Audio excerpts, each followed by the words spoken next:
சென்னையில் தனியார் நிறுவன அதிகாரி வீட்டில் 100 சவரன் நகை திருடு போன சம்பவம் அதிர்ச்சியை ஏற்படுத்தியுள்ளது.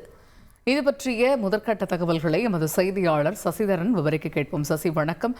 இந்த கொள்ளை சம்பவம் குறித்த கள விவரங்கள் என்ன? இந்த திருட்டில் ஈடுபட்டவர்கள் யார் யார் என்பது தொடர்பான விசாரணை துவங்கியாச்சா? முதற்கட்ட விசாரணை சொல்லும் செய்தி என்ன?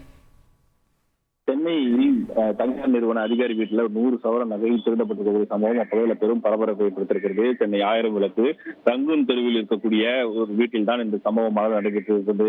இந்த பகுதியில் வசித்து வரக்கூடிய சூசைராஜ் என்பவர்கள் தனியார் நிறுவனத்துல வசித்து வருகிறார். அவர் தனியார் நிறுவனத்தில் பணிபுரிந்து வரக்கூடிய நிலையில அவர் வீட்டில் 100 சவரன் இருந்து போயிருக்கிறது.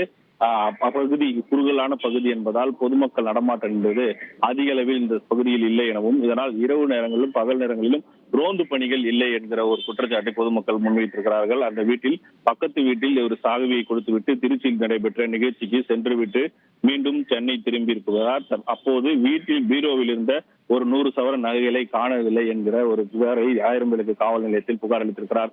சாவி கொடுத்த வீட்டிலிருந்து யாரேனும் இந்த திருட்டு சம்பவத்தில் ஈடுபட்டார்களா, அல்லது இதற்கு முன்பாகவே நன்கு பழகியவர்கள் வீட்டிற்கு வந்து சென்றவர்கள் யாரேனும் இந்த நகைகளை திருடி இருக்கிறார்களா, வழியில் வேற எங்கோ விட்டுவிட்டு அவர் தவறுதலாக புகார் அளிக்கிறார் என்கிற பல்வேறு கோணங்களில் 1000 விளக்கு போலீசார் இந்த சம்பவம் குறித்து வழக்கு பதிவு செய்து விசாரணை மேற்கொண்டு வருகிறார்கள். அல்லது சாலையில் உள்ள சிசிடிவி கேமராக்களில் இவர் ஊரில் இல்லாத நாட்களில் வேற யாரும் சந்தேகத்துக்கிடமான வகையில் வந்து செல்கிறார்களா என்கிற குறித்தான சிசிடிவி கேமராவின் காட்சிகளையும் கைப்பற்றி 1000 விளக்கு போலீசார் விசாரணை மேற்கொண்டு வருகிறார்கள். தகவல்களுக்கு நன்றி சசி. செய்திகளை உடனுக்குடன் தெரிந்து கொள்ள உடனே சப்ஸ்கிரைப் பண்ணுங்க.